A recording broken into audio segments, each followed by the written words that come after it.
কে বলে তিনি কষ্ট পান না? আমি ভগবানের কথা বলছি। ক্রুশবিদ্ধ হয়ে কাঁটার মুকুট পরে ঝরঝর করে রক্ত পড়েছিল।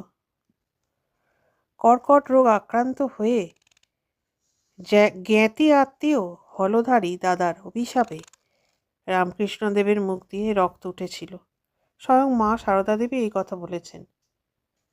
ব্যাধের তীরের আঘাতে শ্রীকৃষ্ণ যখন দেহত্যাগ করেছিলেন, সেই শোকে বলরাম এবং সুভদ্রা দেবীও দেহত্যাগ করেছিলেন। আর শ্রীরামচন্দ্রের ব্যাপারে যতদূর জানতে পারি, তিনি সরজুতে সলিল সমাধি নিয়েছিলেন। সম্ভবত জেসাসের মতো এত কষ্ট সহ্য কোনো অবতারই বোধহয় করেননি। আপনার যদি কারো নাম জানা থাকে তো প্লিজ কমেন্টে লিখে জানাবেন। বন্ধুরা, সবাইকে নতুন বছরের শুভেচ্ছা এবং বড়দিনের শুভেচ্ছা। সবাই ভালো থাকুন।